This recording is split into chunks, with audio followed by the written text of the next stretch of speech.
Slyšeli jsme druhé čtení o svatbě v Káni Galilejské a můžeme se posadit.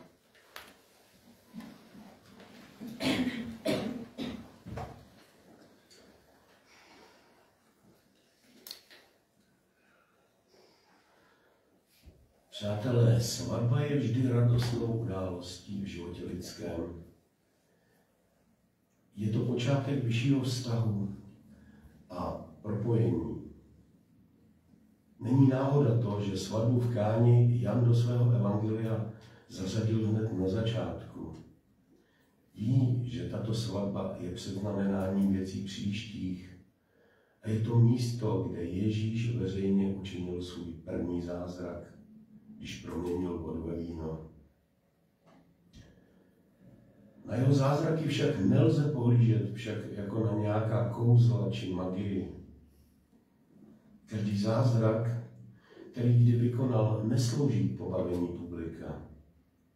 Ano, tyto zázraky pomáhají lidem, ale také především skrze ně poukazuje v řeči symbolů na věci nadčasové a trvalé. Jinou řečí nám zde dokladuje své zaslíbení, které nám dal i svými ústy. Voda proměněná na víno. Jaký symbol to lze spatřit? Voda v tomto světě znamená život a voda přeměněná na víno je symbolické zušlechtění vody na vyšší úroveň, neboli povýšení našeho života na vyšší level, jak se dneska říká. A víno je symbolem krve našeho Pána a našeho duchovního propojení s ním, a dá se říct i pokrevním propojení s ním. Symboliku nalezneme ve všech jeho zázracích. Ku příkladu, když dokázal uklidnit bouři a loďka se konečně přestala zmítat na nebezpečných vlnách. Petrovi a dalším skrze to vlastně sděluje jednoduše: Pánové, přestaňte konečně jančit a konečně už mi uvěřte. Se mnou se nemusíte ničeho bát. Já mám všechno pevně v rukou. Já vám pomohu projít útrapami života. Ve mně naleznete pokoj, já s vámi jsem. Nabízí se však otázka, zdali i my jsme také Ježíšem. Jak na tom jsme, si můžeme ukázat na příkladu toho Petra. Ten, když viděl chodit Ježíše po vodě a chtěl také mít tu moc, tak ho Ježíš vyzval, vyvídl, ať z loďky vystoupí a po vodě jde k němu. Jak dopadlo, to víme. Chvíli se na hladině držel, ale pak v jeho mysli převládla racionalita, která říká, že se po vodě prostě chodit nedá. A on do té vody zahučel.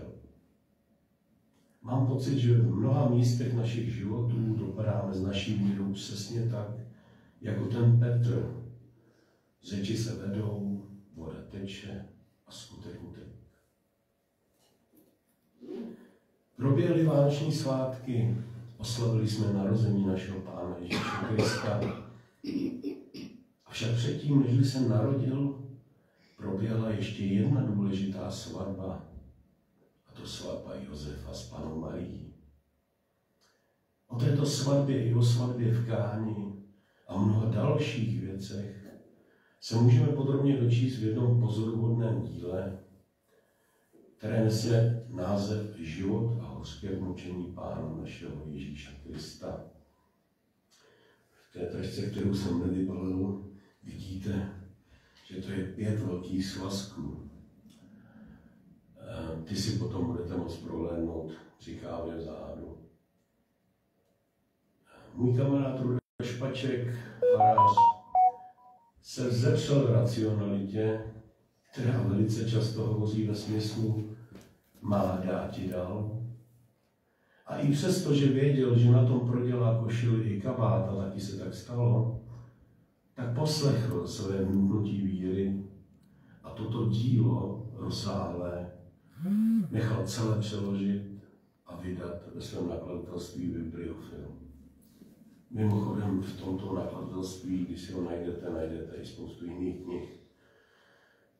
Je pravda, že Pán Bůh si občas nás vybírá k tomu, abychom nějak posloužili.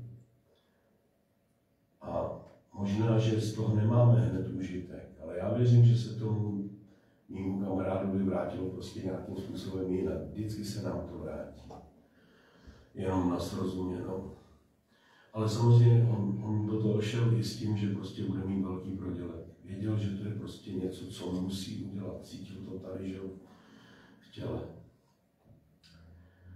A jinak to dílo je teda shrnutí vizí jeptišky Anny Kateřiny Emerichové, která žila v klášteře nedaleko německého Münsteru. Mládí se jí přihodil těžký úraz a ona po zbytek života zůstala upoutána na lůžku.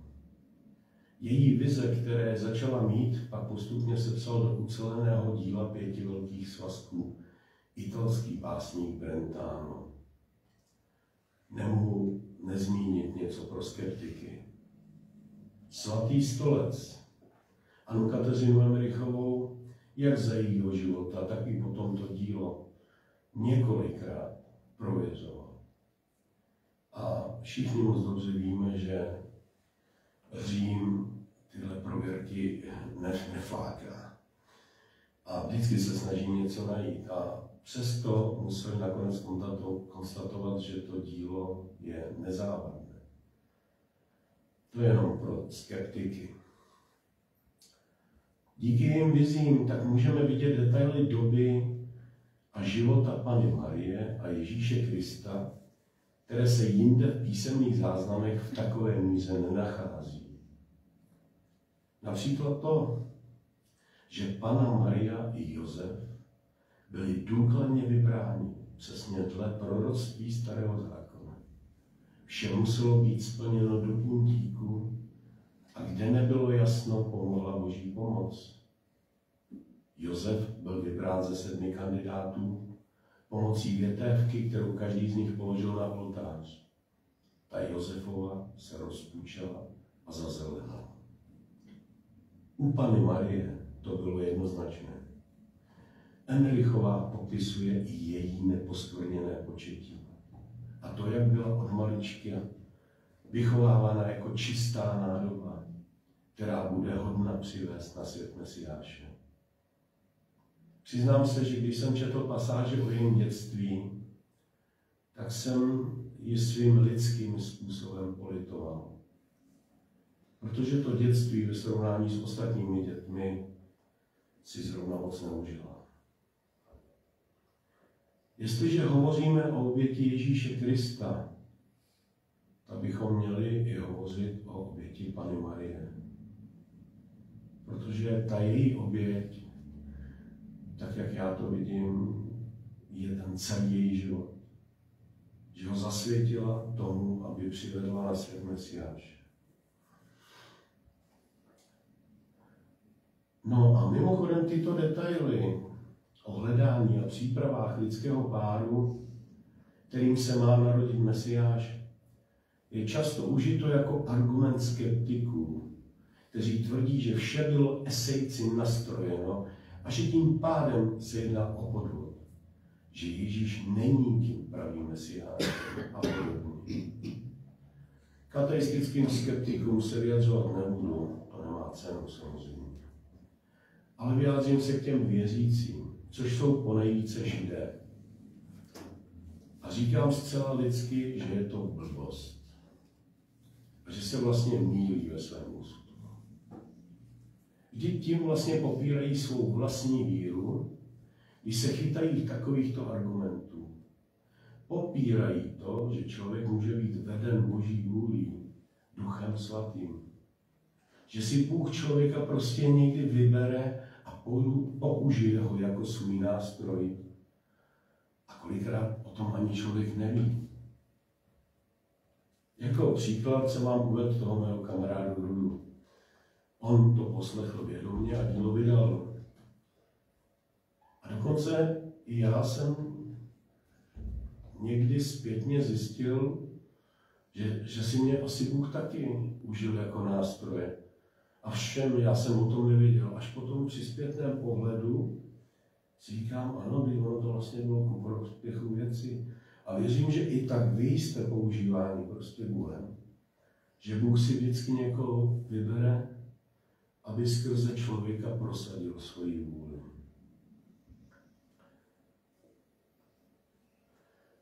No a ti věřící skeptici, kteří se urputně přidržují racionality, stejně jako ten Petr, který díky ní zamočil do vody, uvědomme si, že racionalita je dozajista dobrá věc a v životu patří. Ale věřící by měl vycítit ve své víře, kdy je dobré se jí pustit a nedržet se jí tak urputně. Protože rácio ovládá pouze ten svět pozemský, nikoli svět duchovní. Ještě tady zpět k Panně Marii. Proč vlastně Panna Marie musela být čistou nádobou? Víte, dává to svou logiku. Krom jiných věcí si naši potomci v sobě nesou i naši genetickou zátěž, naše chování, naše sklony. Někdy je to kladné a pro ně přínosné, a někdy už méně. Já to vidím u jedné z mých dcer, nebudu ji jmenovat, a je to tam zcela evidentní na tom, jak v určitých chvílích reaguje. A vidím to kvůli tomu, že vidím přesně sebe v mládí. Jak jsem tím trápil nejenom sebe, ale taky vydatně okolí. A to až do té doby, dokud jsem to nějak nepochopil a vnitřně v sobě nespracoval. Dnes již doufám tím, že okolí už ani sebe tolik netrápím. A díky tomu je tady vlastně pozitivní vyhlídka i pro dceru. Ale co tím chci říci? Promiňte, si tady musím loknout.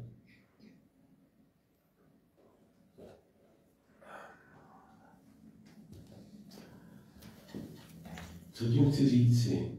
Ježíš, přestože je synem Božím, je také synem lidským. A na tu lidskou stránku v sobě musel zákonitě narážet i on. A mnohdy s ní musel nějakým způsobem pracovat.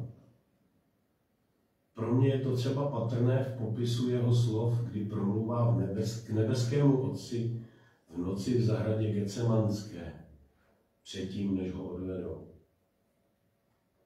Víte, já si myslím, že my lidé často Pána Ježíše si představujeme jako ryze vážnou bytost, která byla v lidském těle naprosto dokonalá a bez výrazných nám tak blízkých lidských projevů. Co se týče mě, tak já ho vidím spíše jako takového chlapíka s živým, uhrančivým, inteligentním pohledem, který se nebojí usmát, nebo dokonce i rozčílit. A proto mám rád i tu pasáž, jak se v chrámě v Jeruzalémě rozčílí a nebere si servítky. Převrátí tam ty stoly kupců. Tam vidím tu jeho lidskou část v něm. Že je člověk, jak se říká, se srdcem na pravém místě. Teda jedním z nás, ale zároveň Bůh, který vstoupil do lidského těla, aby se na vše podíval i z té naší perspektivy. A přátelé, řekl bych, že přišel čas, kde bych asi nechal promluvit slova nebo ty vize Anny Kateřiny Emerichové. Poprosím Standu, jestli by mohl přijít. Vybral jsem pár citací z jejího díla a vlastně skrze to uvidíte tu dobu, to chování lidí a uvidíte i samotného Pana Ježíše při té svatbě v Káně. Myslím si, že je to docela zajímavé. Chceš to zvětšit?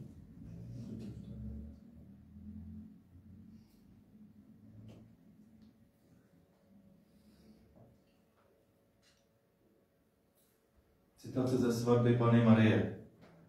Svatá Panna měla rudě žluté vlasy a temné, vysoké a jemné obočí, veliké sklopené oči s dlouhými a temnými řasami, jemný, rovný, delší nos, velmi ušlechtilá a milá ústa, úzkou bradu, byla přiměřeně veliká a její chůze byla něžná, cudná a vážná, když šla ve svém bohatém rouchu. Při své svatbě si potom oblékla jiný, pruhovaný, méně okázalý šat, z něhož kousíček mám mezi svými ostatky. Pruhovaný oděv měla také při svatbě v Káně i při jiných slavnostních a posvátných příležitostech. Svatební šat si ještě několikrát ve chrámě oblékla. Citace ze slavnosti v Nazaretě v Ježíšových 12 letech. Při této slavnosti bylo 33 chlapců veskrze budoucích učedníků Ježíšových a viděla jsem v tom i vztah k Ježíšovým létům. Ježíš učinil a po celou slavnost vypravoval ostatním chlapcům zvlášť podivuhodná a ponejvíce nepopsatelná podobenství. O jedné svatbě, kde bude proměněna voda ve víno, a o vlažných hostech a horlivé radosti, a potom zase o svatbě, kde bude proměněno víno a krev a chléb v tělo, a to, že zůstane u hostů až do konce světa, jako útěcha a posila a jako živý svazek sjednocení. Řekl také jednomu spřízněnému chlapci, který se jmenoval Natanael. Budu na tvé svatbě. Dále už citace ze svatby v Káně. Ježíš se ujal svatby jako své vlastní záležitosti a vzal na sebe jednu část výloh za celou slavnost, proto zde Maria byla tak záhy a pomáhala vše připravovat. Ježíš převzal povinnost, že dodá na svatbu všechno víno, a proto Maria, tak plná starostí, řekla, že se ho nedostává. Ježíš do Kány také povolal Lazara a Martu, kteří Marii pomáhali při zařizování. A byl to Lazar, který převzal onen díl výdajů, což bylo známo pouze Ježíšovi a Marii. Ježíš k němu měl velikou důvěru. Rád od něho všechno přijímal a tento byl blažený, že může cokoliv dát. Lazar také byl až do konce pokladníkem obce. Po celou dobu slavnosti bylo s Lazarem nakládáno jako se zvlášť vznešeným pánem, s poskytováním předností ze strany manželova otce, který sám se snažil osobně o jeho obsluhu. Lazar měl velmi jemné mravy. Byl vážný, klidný a s přátelskou zdrženlivostí ve svém chování mluvil málo a stále dával s vroucností na Ježíše pozor. Mimo víno převzal Ježíš také jednu část hostiny, totiž zvláště vybraná jídla, plody, zeleninu a nejrůznější ptáky. O toto všechno se starala Veronika, která s sebou z Jeruzaléma vzala jeden koš obdivuhodných květin a umělecky vyrobených cukrovinek. Ježíš byl jako pán svatby. Vedl všechny zábavy a obohacoval je svým učením. On také uspořádal celý pořádek slavnosti a řekl, že všichni se v tyto dny dle zvyků a mravů obveselí, ale mají taky ze všeho ve své radosti načerpat i moudrost. Ježíš se při této slavnosti chtěl dát poznat všem svým přátelům a příbuzným a přál si, aby všichni, které si až dosud vyvolil, se seznámili mezi sebou navzájem a s jeho blízkými co nejlépe. I v synagoze, kde byli shromážděni všichni hosté, učil Ježíš o radosti dobrého občerstvení, o jejím významu, její míře, vážnosti a moudrosti, potom také o manželství, o muži a ženě, zdrženlivosti, cudnosti a o duchovním manželství. Na konci učení předstoupil před Ježíše novomanželský pár a Ježíš je obdobně poučil. 3. dne po Ježíšově příchodu byla z rána kolem 9. hodiny svatba.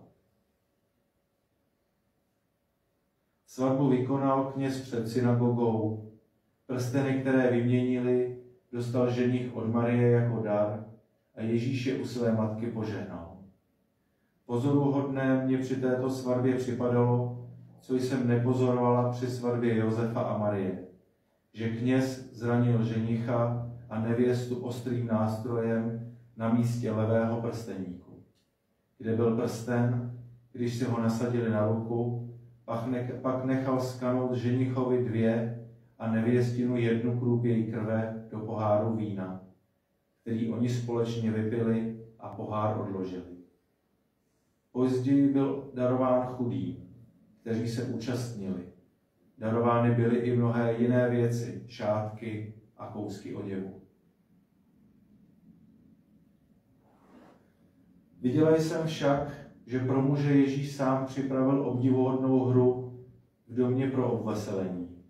Uprostřed domu byla okrouhlá tabule, na které bylo umístěno právě tolik hromádek různých květin, bylin a plodů na okraji, kolik zde bylo těch, kteří byli přítomni.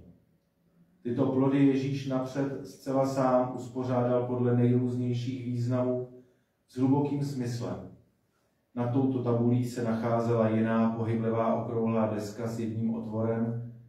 Když se tato deska roztočila, zastavil se tento otvor nad jednou z oněch hromádek plodů a tyto získal ten, kdo kotouč roztočil, jako svoji výhru. Uprostřed desky stála vinná réva plná hroznů, která přečnívala na svazek pšeničných klasů, který je obklopoval, a čím dále se otáčelo deskou, tím výše stoupala vinná réva a svazek obilí. Později apoštolové a také Lazar se hry neúčastnili. I o tom jsem přijala nějaké poučení. Kdo se už poučil, že má svoje poslání, nebo kdo věděl něco více než ostatní, ten se nemusel hry zúčastňovat, ale jen dál pozorovat události hry a kořenit je moudře a poučně, tak vyzvednout vážné věci veselým způsobem.